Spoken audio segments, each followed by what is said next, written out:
Hey guys, welcome to another vid about the exciting new updates this past week, as well as my in-game progress and what I've been up to, as well as what I'm going to be up to, which I hope will be a surprise for everyone. But yeah, let's start off with the RS update. So, first of all, Woot OMFG, Armor Decapitated Bandos, so I would consider that as killing him.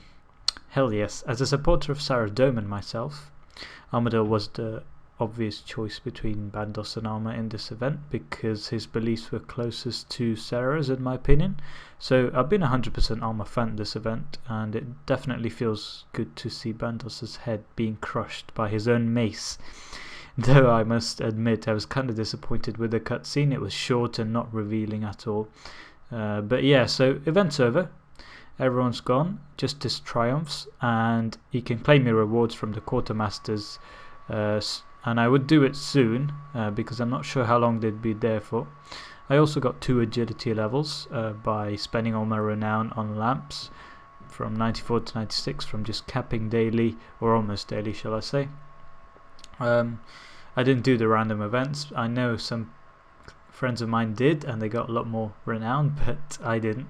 I regret spending points on the War Priest armor though, because it's not that good and you can just camp armor GWD for it, which I'm going to be doing anyway. You'll see why later.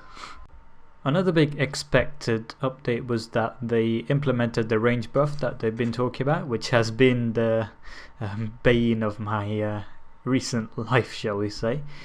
So that's what they did, which is expectedly anticlimactic because they did say that only 2 of the abilities would be updated, so only Snapshot and Snipe got buffed slightly. Not much to say really, apart from me selling off my main hand Ascension. I made the peak of its price. Whoops. Spoiler for the end of the vid, guys, sorry. They also made a ton of very nice and helpful updates to the Slayer reward shop, mostly to do with the full Slayer helmet. I may not cover everything here, so bear with me, but first, you don't need to have completed the quest Smoking Kills to start getting Slayer reward points for completing assignments anymore, which is what used to be before, which is amazing for those people that absolutely detest questing like Canman and a few of my clanmates and friends. But you need to do the quest to get better rewards and points, as well as for making the Slayer helmet. They combined a ton of stuff with the Slayer helmet so that you can now upgrade its stats in 3 different stages, each costing a certain amount of points. The upgrades improve its stats and offensive boosts when on a task, up to a maximum of 14% damage and accuracy boost, and it also lets you store more combat scrolls in it, up to 500 when you upgrade it to the maximum level. Which is up from, was it just 100 before? I'm not sure. I think it was anyway. You can also unlock the ability to fuse Slayer rings and Ferocious rings to the helmet at 60 crafting, which is really nice and helpful, though I'm not sure if that gives you the Ferocious ring damage boost at Coradal's dungeon, since you need to wear the ring for the boost before. So yeah, there's a ton more social Slayer updates as well, which you can have a look at yourself. Just keep in mind that most of these unlocks need quite a lot of points, and some have skill requirements too, but they'll be well worth it in the long run, I reckon, so I would recommend you guys get them. The big announcement has been the combat beta that they brought out on Friday. Personally, I think that this is a very good move by Jagex, considering what the stuff they want to bring out in the future is. It works exactly the same way as the pre-EOC beta did, so you can import save your account from your live game at any point, and no, it won't affect your live game, so you can do anything you want, within reason of course. The Lady Death Knell, that's her name, north of the Lummy Castle, gives out free weapons, these being the ones that had special attacks pre-EOC, and not all of the weapons that had special attacks pre-EOC. Yes, Jagex are going to bring back special attacks to RS3. Because of this, the prices of declaws skyrocketed in the EOC, and Canman made a very nice chunk of profit flipping during this panic time, while I sold my claw I had kept since pre-EOC, hoping something like this would happen, and guess what, it did. But I sold it now, because I realise it's not going to be as good as people thought, because it's a level 60 weapon, and even with the spec it's not going to hit as high as a threshold with a Drygor. So yes, but hey, who cares?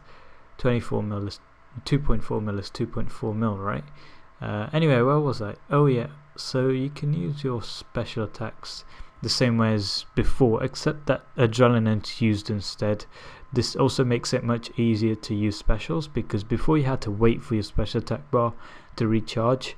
Now you can just spam some basics to get it up. Actually, even that's been fixed. You don't need to spam anything anymore. If you want to use an ability that's recharging, just click it or press the key for it, and it will automatically queue it so that it's used as soon as it recharges. So you don't have to spam click it until it recharges, so that it immediately uses it. It'll do that for you. So yeah, no need for spamming anymore. Yay. The other major update, which in my opinion is going to be the most revolutionizing of the lot, is, drumroll please, Revolution. So this is basically like Momentum, except that it uses up basic abilities on the first 9 slots on your bar, one by one, and repeats. So it's a better version of Momentum. You get your adrenaline up and it automatically uses up basics. You have to use thresholds yourself though, thresholds, special attacks and ultimates yourself, but that shouldn't be a problem, because unlike Momentum, using these doesn't deactivate Revolution. I think the Saradomin Godsword is going to be really valuable because of its healing and prayer restoring special attack, and the fact that you can use it so much more often now compared to in RS2. But don't think I said that just because I support Saradomin, wink wink. All's not well and good, because the weapons with special attacks are not very high level, so they don't have great stats. They might add specs to high level weapons though in the future. Finally, they have added preset action bar setups for those of you that want to get going quickly and are not sure about how it should be laid out, so that's great as well. There are a few more things that will come out in the future inside the beta, including polls and stuff, so do check it out, and also check out the article on the RS homepage for more details. The final update I want to talk about is the 2014 winter event. Now Hattie and Skull are back with fire, ice and yummy XP. I know that didn't rhyme, but oh well, XP is always yummy. If you haven't done this before, just talk to the Sirenic woman at the entrance to Relica. The best world to do this is World 2, because there'll be a ton of people there, so you can get it done really quickly. Run west and add run west from the Relica entrance and add 120 total logs, so amongst the whole group in your world, 120 total logs to the bonfire to get it started and get Skull to spawn, and then you can kill him. He has a huge amount of HP, so you definitely need a lot of people to kill him quickly. You'll get Skull boots from him when you kill him, and you can get a huge horde of agility or woodcutting XP from that, and also you will also get an Ayah helmet or spear. This is needed for the third and newest addition to the winter event, Ayah, who's by the golden apple tree just southeast of Relica. If you bring back both her spear and her helmet, she will give you a very nice chunk of Divination or Prayer XP. But here's the catch. The chance of you getting either is 50-50, but once you get your first helmet or spear, whichever one you get, you'll only get more of the same one when you kill more Hatties and Skulls and harvest enriched wisps next to Ayah. So what you need to do is you need to trade your extra helmet or spear for the opposite one from another player, so that you have at least one of each and you can claim your XP. Finally, you're gonna have to run around southeast of Relica to find Hattie, and when you kill him you can get his paws, which can give you a huge dose of combat XP in your scroll of choice. And final thing I'd like to say about this is that you need to use up all the XP, like get all the XP out of the paws and the boots from last time round if you didn't do that before you do it this time round. Otherwise you will have lost all the stuff you got last time if you did the event last time. Now finally onto my progress. I thought it'd be cool to do a mini ports progress, imitating the inimitable Canman, who's been procrastinating his supposed once every other day ports log. I've been doing the storylines of the 3 new adventurers, and I've finished the architect storyline and got some very nice new trade goods. I can't wait to for the big 3-way storyline. What's it called? Eastern Curiosities, I think that's what it's called. Once I finish all the 3 individual storylines though, that will give me so many new trade goods. I think it's 50 koi scales and 50 pearls, so that'll be amazing. I've also unlocked the scroll for the ring and almost got the scroll for the cape, which is a comp requirement as well, so all's well and good, except for my progress to the new region being painfully slow. You know what, I'm beginning to think that me getting there is about as likely as Canman getting a comp cape, which is now officially the least likely thing to happen ever. Don't worry guys, it's just kidding. Lately I've been doing a lot of divination because of loads of assignments IRL at uni and work going on at the moment, which doesn't let me do much else than AFK skill, and I'm going for 99 in divination. One of those days while I was doing that, I saw Smokey at Dragontooth Islands. Just the 2 of us were there. I thought that was amazing because I've been a big fan of Smokey for a long time and I couldn't believe my luck. That pro was too busy though, so he didn't reply until someone else came along, but still it was amazing just to see him there. So I went to Kalphite King with Vincent and Gothics last weekend, and I got quite lucky after being dry for 3 months, would you believe it. So firstly I got a dry gold rapier 4-man split, then I got an offhand mace 4-man split where I died sadly, but the others were kind enough not to scam me, or shall I say respectful enough of my beastly proness. Anyway, that wasn't awesome, but then this happened. Why didn't I record audio is a question I've lost several sleepless nights over. I was in a Skype call with Vince, and just before KK died I called the Drago longsword, and guess what we got? Yep, that is definitely the first and probably the last time I will call the actual drop correctly. Yeah, that made my day guys, that moment was too epic to be true. To end the vid though, I have some big news for you guys. In my last vid I told you guys I would be making my own dual ascensions with what was left over from my singularity being sold. I would have needed to make around 200 mil total profit at the time, when ascensions were quite expensive. At the time I would have had to make 200 mil total profit to be able to afford both.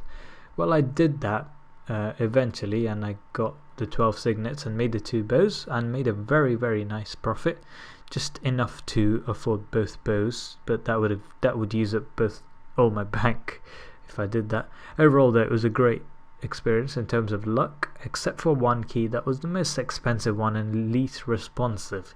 Anyway, I don't want to spoil it too much for you guys because I'm planning on making a new series called Road to Full Sirenic via Ascensions, where I'll be trying to make my own full Sirenic set from the scales I get only from Legions. Modly said the drop rate was around 1 in 8 at the Legions for the Sirenic scales, which means I should get 48 scales per crossbow I make. And since it's 84 scales to make full Sirenic, it should only take me 2 crossbows to get full Sirenic, but that obviously didn't happen and it was far from accurate, let me tell you. I don't want to spoil it again. I'll let you guys in on all the numbers in episode 1. So yeah, that's going to be my goal for the series, and also talk about drop rates of signets and scales and stuff in it. So hopefully by the end of it I can compile pretty accurate experimental drop rates, because I'll have had a huge sample to work with, which should be helpful for you guys if you ever want to, you know, consider going to get 95 Slayer to be able to do this and see if it's worthwhile. I also got my first ever crystal Triskelion fragment while I was getting the last of the 12 signets, so that was pretty cool. I hope I get the other 2 parts soon. Yeah guys, I'll end it there. I hope you enjoyed the vid, and I hope you look forward to my new series. I'm going to make the episodes less than 6 minutes each for sure. That's the goal I have. If it's not less than 6 minutes each, I won't upload it. I'll edit it out until it is. I'm trying to adopt a new style of short vids that I'm obviously not used to. and I'll include details of all the profit I made and keys I used to get my 2 bows in episode 1. Now on to making the armor guide as well, which I've put off since I lost a ton of cash from the Singularity crash. And then I've been waiting until I got dual ascensions and so on, so I've been doing a can there, just putting things off. Now that I have no excuses, go and count that Cree G.